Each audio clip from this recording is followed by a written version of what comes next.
Former NFL player Mike Gibson is here with us today to discuss the current mental health concerns of athletes and Damar Hamlin, who we all saw on national television collapse on the field that led to an unprecedented canceling of an NFL game. Mike Gibson earned a scholarship to Cal-Berkeley for football and played 2 years before he got drafted by the Philadelphia Eagles in 2008. And he played a total of 6 years in the NFL with the Eagles, as well as the Seattle Seahawks and Arizona Cardinals.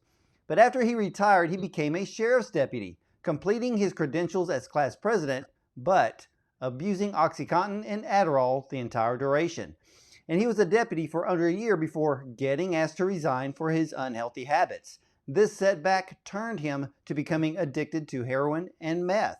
But after going in and out of rehab 6 times, in his last session, Mike made a breakthrough and has been sober for 5 years. And he has worked in treatment centers as an addiction counselor for the entire 5 years he has been sober. So ladies and gentlemen, let's welcome a man who has been to hell and back, former gridiron warrior in the NFL, Mike Gibson. Welcome, Mike. Thank you, Dr. Bond, for having me. Hey, let's talk about Buffalo Bills player Damar Hamlin for a moment. He collapsed on national television. How do you think the NFL handled the situation in regards to the players witnessing this tragedy on the field? Yeah, I mean, I think it's something like this is inevitable, right? With the size and speed and the strength of some of these players now. I think the NFL has done a good job with player safety in terms of contact. I think the equipment companies have done a good job. I think it was maybe not in this fashion that me personally, I thought something like this would happen. I thought somebody would take a blow to the head, and then that's how we would see it, right? We still don't know what exactly happened. They haven't gone public with whatever was it happened. We can only speculate at this point. And from what it sounds like, it was the blow to the chest at the or the most imperfect time, in his case, right? Yeah. That caused him to collapse. It's a moment for the league. I think that was unprecedented. Us as players, we'd never seen anything like that happen. I didn't think the blow was that bad, tell you the truth. No, to me, it looked like an average play, an average tackle. There was nothing malicious about it. In terms of T. Higgins, I think, some of the majority of the fans understand it, but I think social media wise, I think some of the fans have, gone after him personally for it. But, I've seen much more malicious hits, and I've seen people walk away from tougher hits, So I think they handled it pretty well. I think, maybe my personal opinion is the NFL, if the coaches didn't come together, if the players didn't come together and say, hey, we're not going to play this game, I think the NFL would have been perfectly happy keeping that game going. Yeah, because we've seen some massive hits. We've seen injuries on the field. Games never been canceled. But I think the cancellation was due to the fact that his heart actually stopped and they had to resuscitate him there on the field. And I think that's where the shock came from, not only for the NFL, but millions of people watching the game, because we've never seen anything like this happen before. And I think, a lot of the, armchair quarterbacks on social media were very irate in the very beginning, because I would follow the Twitter feeds and people were very irate, like, well, why aren't they canceling the game? What's taking them so long? Mm-hmm. But, there's probably a lot of protocol to go through because it is national television and there are things that have to be taken care of. So, but I think they handle it pretty well because, like we said, it's never happened before. Yeah. And who knows? I mean, it's never happened before, like you said, so we don't know what was going on, what phone conversations were being had. I mean, we've seen multiple players, more so now than ever, now that there's been awareness brought to it. Guys getting hit down, taking a shot to the head, getting up, falling down. We see that almost on a weekly basis at this point. So what's to say that this situation was any more different than the previous ones? It looked like it was the same exact thing until they started the resuscitation. Yeah. Now, of course, like you said earlier, the cause has not been released. Mm-hmm. Doctors are not even talking about the blow to the chest. There's been no medical diagnosis given to the public at this point. We may hear something or we may not, but you being a former player, and I've talked to others inside the NFL, and there is this, I say, internal tug of war when it comes to the concussion protocol. Many players feel the effects of concussions, but don't show it, so they're not sidelined. You know, it's only when someone gets a drastic hit to the head and they're laying on the field, then being brought up, then that's when the protocol starts. How do you think the NFL is actually handling the current concussion protocol? And what about the concussions these players are actually getting that no one notices? Yeah, I mean, I think there's a few things regarding that, right? I mean, the NFL, I think, is doing a pretty good job. A few things. So typically, when you go to a team, you have to take this test on a computer, and it had back in junior college for me, and then college, and then the pros as well, so they can get a baseline, a generalized baseline of where you're at. I mean, I remember taking those tests and purposely getting the wrong answers, so that if I had a concussion, uh, then I could, if I was messed up and I got all the answers wrong, they'd be like, "Oh, he's normal," right? So, but then again, Wow. for me, I was always at least I always felt like I was the 51st, 52nd, 53rd guy on the roster, right? Like I was always competing. I had 1 year where I started the whole season. Um, Other than that, like I was always fighting for a spot. So somebody like me, which is in reality 95% of every single NFL team, um, we're fighting for that roster spot. We have to play. So, unfortunately, majority of the team is not in Tua's position where they're the star quarterback of the team. So if he gets hurt, they're willing to sit on him for a few weeks and say, "Hey, go rest." As somebody who, was majority of my career was a backup, serviceable offensive lineman. It's majority teams felt like they could get that from anybody. So in my opinion, I couldn't take any time off. So me getting a concussion just wasn't worth it. And then, like Tua is now, he's getting tagged as somebody who has concussion issues. So, and that's going to follow him for not only the rest of his career but the rest of his life. Well, I think, it's kind of like saying, okay, let's roll the tape here, because with Tua, he's had what? Has it been 2 concussion protocols already he's had to go through Yep. in one season? Yeah, that's documented. They said the first one was a back injury, not a head injury. Yeah, So, that looked like a cover up to me, but we'll just yeah, let's I just let agree. that lie. But the thing is, if and let's take quarterbacks for an example, because it's a different breed versus the running back. If a quarterback gets a concussion, it's usually a hit to the chest, falling backwards, and the concussion is not actually caused by the hit, it's caused by falling back and hitting the Yep. field with your head. Yep. Okay. I know Roger Staubach back in the day had 3 concussions based on that type of scenario, where a running back, and I've read medical research where a running back could have as many as 30, 40, many concussions in one game.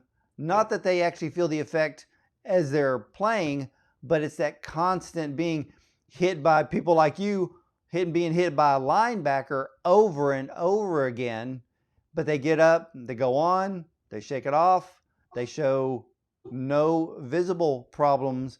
But what have you seen from former players that have retired from the NFL, uh, knowing that these things have been going on? I mean, I've heard, I've been told with former players, some of them are having mental issues due to the constant tackling in the NFL throughout their career. Yeah, I think that's a big issue. I think the overall mental health of people that are retiring from the NFL in particular, right? So I'm sure that head injuries are contributing to it. I mean, it's shown that CTE and mental health go hand in hand, right? And there's just no way of showing it. I know for me in particular, my view of a concussion is when I get knocked out and everything's black. I don't remember anything, right? So there's been multiple times where I've been hit, shake the cobwebs out, and I don't know. I'd be like, in today's terms, that would have been a concussion. Fall, getting smacked, woo, kind of have a weird, smell, double vision, whatever. But there's a game to be played. If for me, I'm not getting stretchered off or carted off the field. To me, that's when I was playing. That was not that's a concussion. Right. Yeah. Yeah. Otherwise, it was just called, oh man, I got my bell wrong. Well, yeah, because most of, like you said, most people think a real concussion is you blacked out, and then you maybe come to 5 to 10 seconds later, but concussions are going on over and over again. I remember the day that Junior Seau took his own life, based on the fact of his symptoms of CTE. And one of his very, very close friends was telling me the story about Junior. And when he left the NFL, a lot of these problems started to creep up, the mental health issues. Is the NFL doing anything for the former players when it comes to mental health issues, possibly related to CTE? Not that I'm aware of. I know that the biggest thing that my family struggled with at the time was when I was looking to get help for treatment. At the time, we had called my insurance company, called the NFLPA, saying they called and said, "Hey, Mike is struggling. Mike is struggling with substance abuse. He's struggling with mental health, depression, anxiety. We don't know what's going on, but we need help. Can you point us in the right direction?" They gave my family zero resources. So Zero. Now I understand that the NFL has a medical program, so to speak, for former players, but you have to be, and you probably going to know it way better than I do, that you have to be at a certain level to receive so much money a month to take care of whatever you endured through the NFL. And some players say or feel that they should be at the extreme side, where, believe it or not, ladies and gentlemen, they could end up with a paycheck at over $100,000 a month. But a lot of them are placed at a much lower tier, so the NFL doesn't have to give up the money. Yeah, well, they use their own independent doctors, so that's part of the issue, right? So I also know that it's really hard to get to infiltrate the NFLPA per se, because I've wanted to become a resource. I've wanted to go and speak to former players. I've wanted to speak to current players, about not only the risk of addiction, but the risk of mental health. And I think that the preparation for life after football, I think, is to say that they're trying to grow that is an understatement. I think that sometimes they do things as a courtesy. Send an email. I get a text from the NFLPA every Friday for, it's a motivating message. But in terms of trying to get a hold of somebody, trying to become a resource has been utterly difficult. And I've had multiple players, not only contact me to get help, but just randomly call the facility that I help run to get help themselves. So I think that they definitely could be better at that. Is there a big problem of substance abuse in the NFL currently? And when I say substance abuse, I'm talking about prescription meds, mostly for pain. So is there an abuse problem right now? Yeah, I mean, there was when I was playing, so I can only imagine that there is one now. I think that I can almost guarantee that there is. I mean, more so now. Look at the world that we live in today. I mean, it's drugs are more prevalent now than what they were even when I was playing 10 years ago. So I can only imagine. Well, let's talk about your past of substance abuse, because in your third year in the NFL, you suffered an injury, and shortly after, you got addicted to prescription painkillers. I'm stunned. You started at 5 milligrams of Vicodin, and then by the time you finished, you were at 300 milligrams of OxyContin a day. Yeah. Mentally, what did you feel like? Yeah, I mean, at that point, like taking the 300 milligrams for basically my last 2 years and then into, life after football, I was taking that to feel well. It wasn't like taking anything uh, to feel the effects of being high. For me, I'm taking, 5 OxyContin before I step on the field. And then I'm taking a few more at halftime at that point, right? So that way I don't get sick. So that way my joints don't start hurting. What started as something that was generally there to help me, and due to lack of education, not only from myself, but from what I hadn't learned when I was playing. It's at the symposium that I went to, I heard a former player speak about his struggles with cocaine, right? But not once had I heard about the education of opiate addiction. And so taking that, for me, I took it during the course of a season, because that's what I used to. I opted to not have surgery on it. Why? Because if I had surgery, then my season could be over. Then next year I might not make the team, and then maybe I wouldn't have played the next 3 years. So, that was my philosophy. Okay. Let's step back a bit, because that means that there is I don't want to call it a mental issue, and I don't mean mental issue in a negative connotation. Mm-hmm. The thought process. So help us, Mike, all of us listening and watching, walk us through what the mental aspect is of an NFL player knowing, okay, so he's not one of the privileged that gets a $10, $20 million a year contract. Okay, he could be on the lower end of the scale, and he may be making upwards to maybe $1.5 million a season. But knowing he has to fight to keep his job every season, what is the mental strain of that? What does that do to a player? Well, I mean, for me, it was the reason why I ended up retiring. I could have kept on using. It wasn't because of drug addiction. It wasn't for due to lack of talent. I had opportunities afterwards to keep on playing, but I was so tired of having to fight. Even when you're a vested veteran, right? Like I was.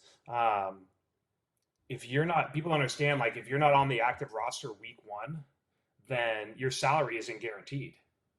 So what NFL teams do to help protect that, and what they do is, and it happened to me in Seattle, it happened to me in Arizona as well. I only had 2 years where my money was guaranteed.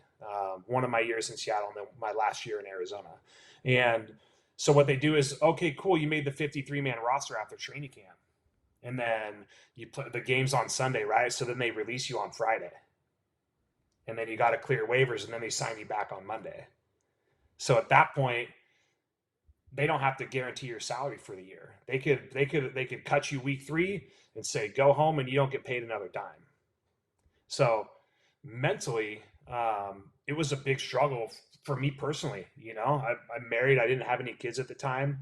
I'm in Arizona. Luckily, I'm born and raised in California. I had a home in California, but when I was in Philadelphia, for instance, and then ended up going to Seattle right after. I was on practice squad for a week and they picked me up. My wife had to drive a 35-foot U-Haul full of stuff, across the country. And that's stressful for me, not knowing whether I'm going to be there next week or not. It's so it just gets taxing after a few years. It just made it so I can't get hurt. I can't complain about anything. If I have a head injury, I can't say anything, because what they're going to do is they're going to say, okay, sit out a few weeks. They're going to sign somebody else. And then when you get healthy, they're going to release you. So that way, because they don't have to pay you. That is stress beyond measure right then and there.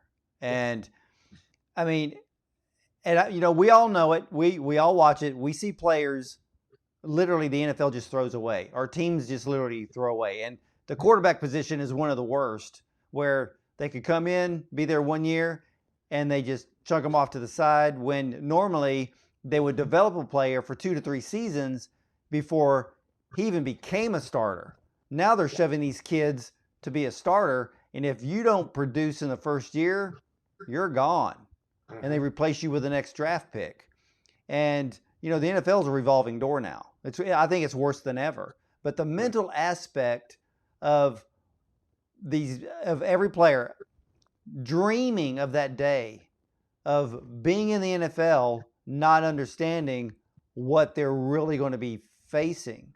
But kind of walk us through a typical week. So let's say you have a big game on Sunday, you play the whole game, and right after the game's over, you're looking at an ice bath. How long does it take you to actually get rid of the pain from that game?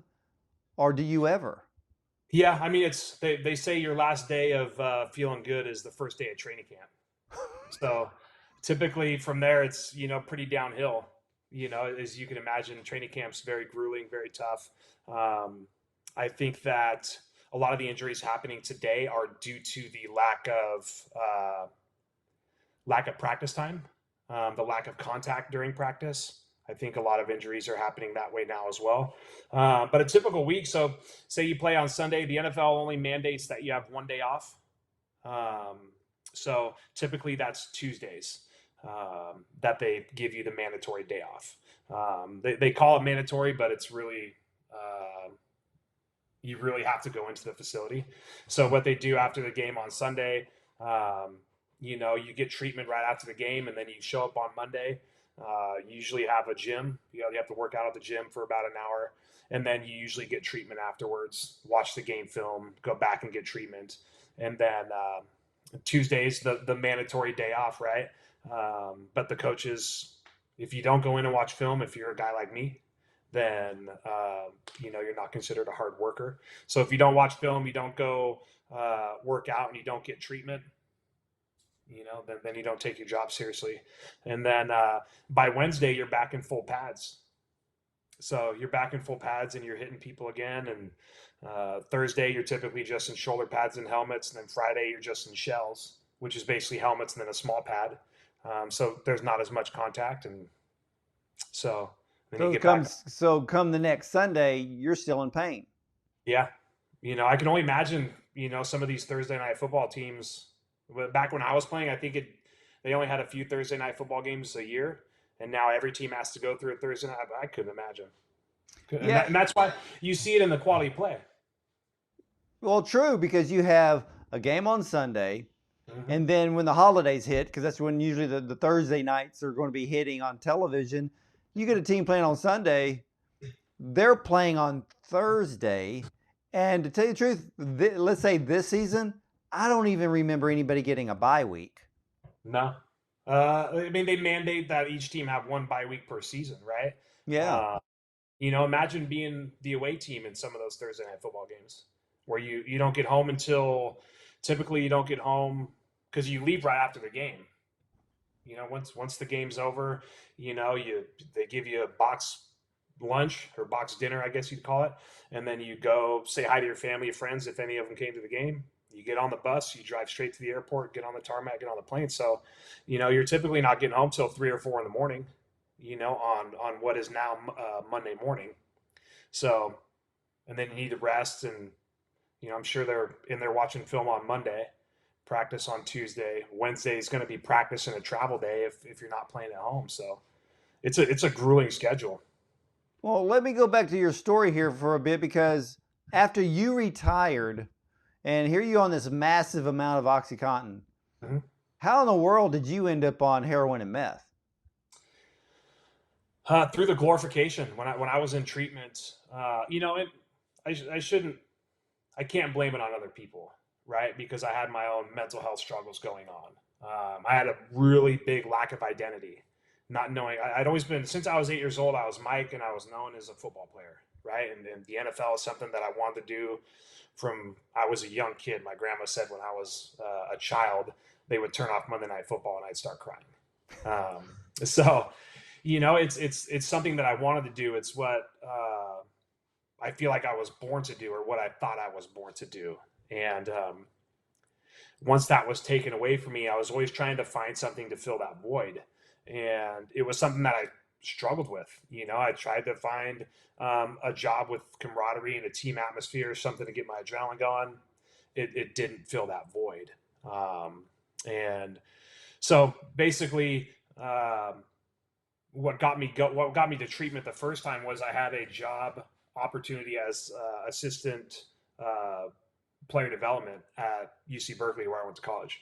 And I'm like, I can't do this job if I'm using.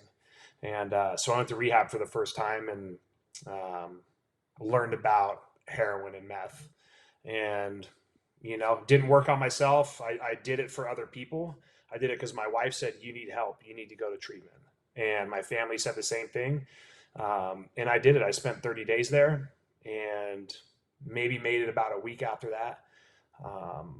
And then just the struggles continued. And finally, what led me to get clean and sober was desperation. God finding my higher power, God, and him showing me what humility is. And humility is when you show up to treatment. I had already sold my house because it was getting foreclosed on. Sold all my cars. When I went to treatment last, I literally had 2 trash bags and couldn't get a bank account, no vehicle, nothing. I had good insurance. That's about all that I had. Well, I can tell you one thing, Mike. When you hit rock bottom, the only direction to look is up. Yeah. And he's the only one that has the answer. And sometimes we have to get there so we can find him, and then he's the one that pulls us out. Mm-hmm. Yeah. The desperation. So how are you doing now, 5 years sober? Yeah, doing great. I love it. I mean, I've been able to buy a home again. I'm able to be there for my family. I'm able to travel out of my comfort zone and be able to not have to worry about a secondary substance to change the way that I feel. Is every day perfect? No. I mean, that's just life in general, right? But today I have the tools. I have a sponsor. I have meetings. I have other things that I do to help me keep me clean and sober. I have people that keep me accountable, and I actually listen to those people.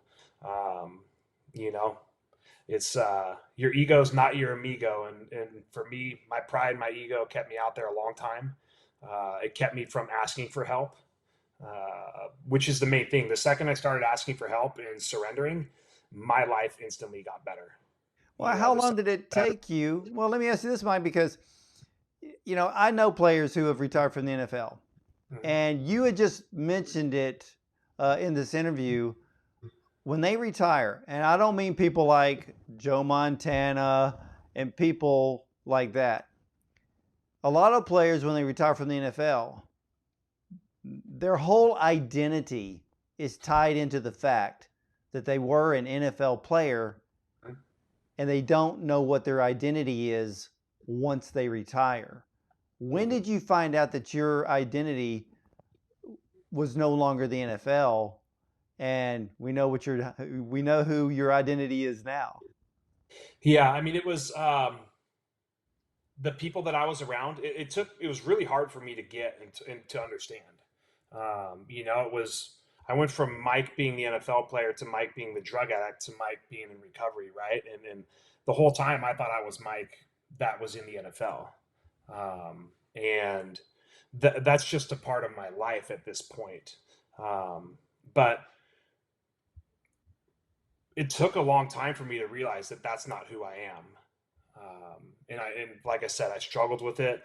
My sponsor had me write goodbye letters to the NFL.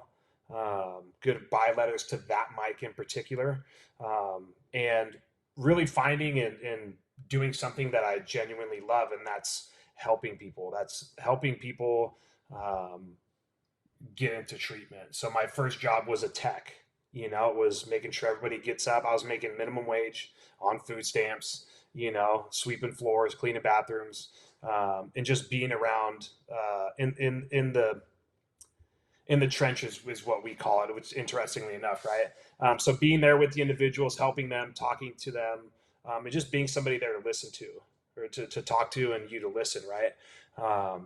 To me doing community outreach, which is what I do now, and that's going around to other treatment centers, going to uh, other events to talk about the struggles with mental health and addiction in particular.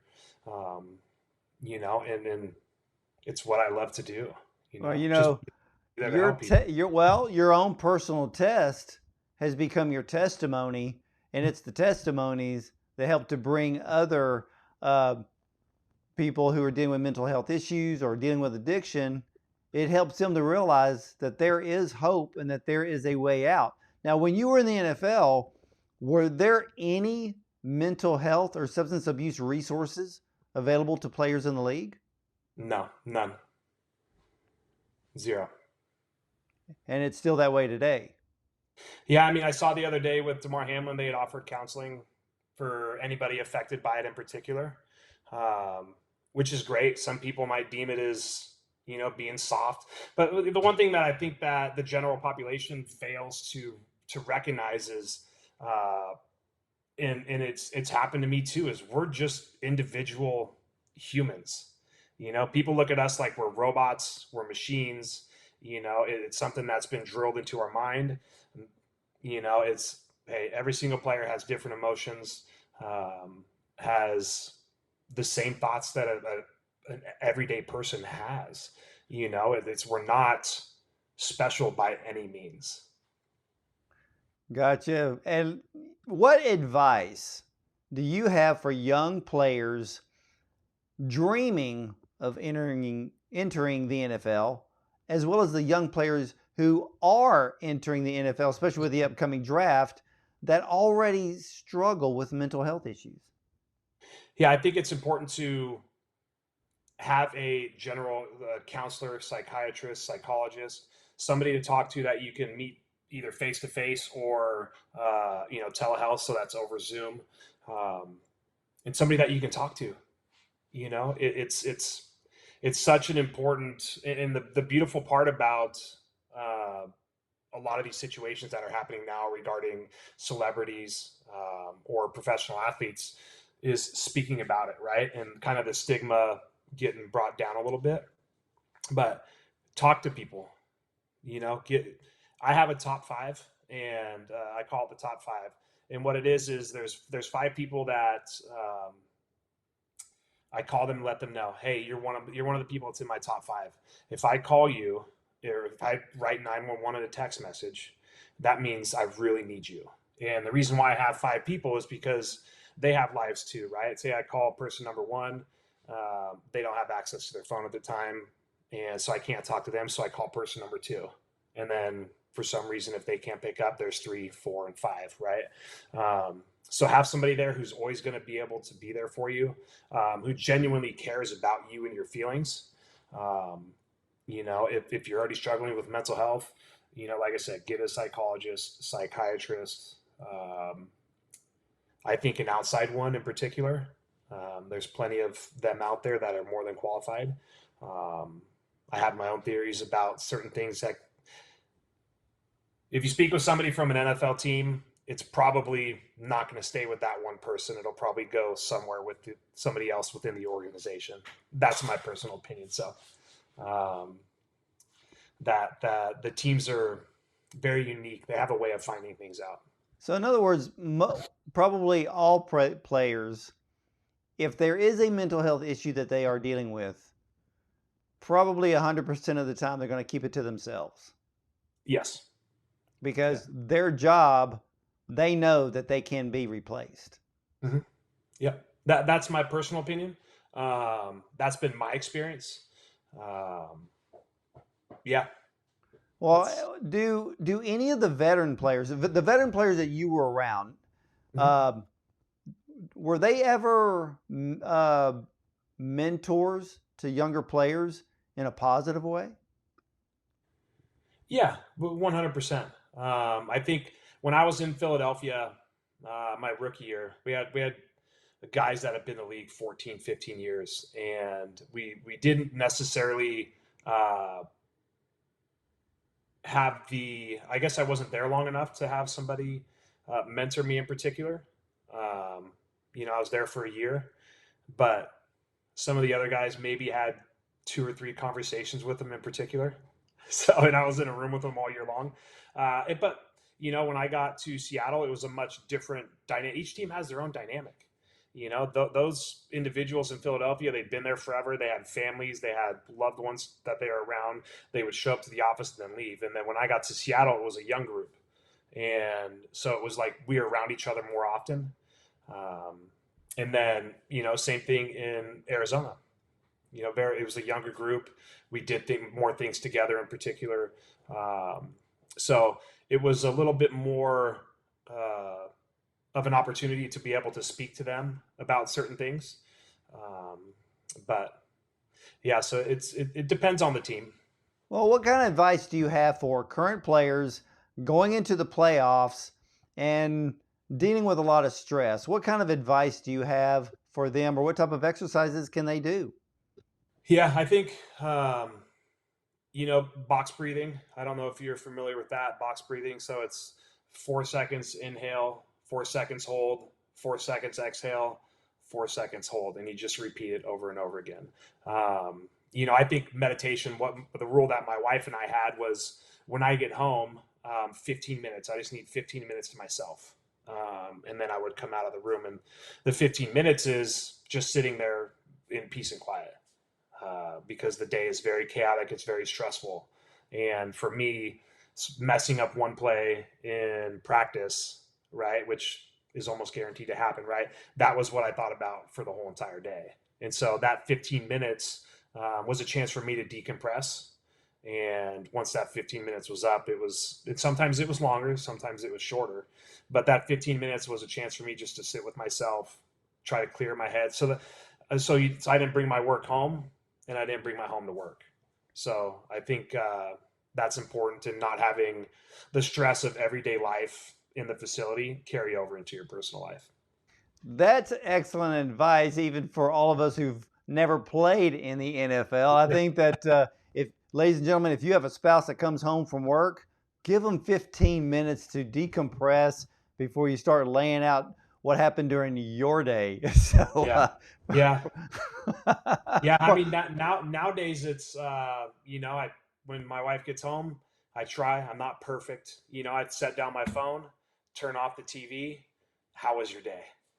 And invest 15 minutes into her and listen to her, whether I want to or not. Yeah, well, the great thing is that you're allowing that time for them to get it all out, or just to say, no, great day, and just celebrate a good day. But for all of my viewers and listeners, Mike, where can they get help for mental health and addiction issues? Yeah, so for me personally, I'm on Instagram at mike.gibson69. I'm also on Facebook as well, so you can reach out to me and send a message to me personally.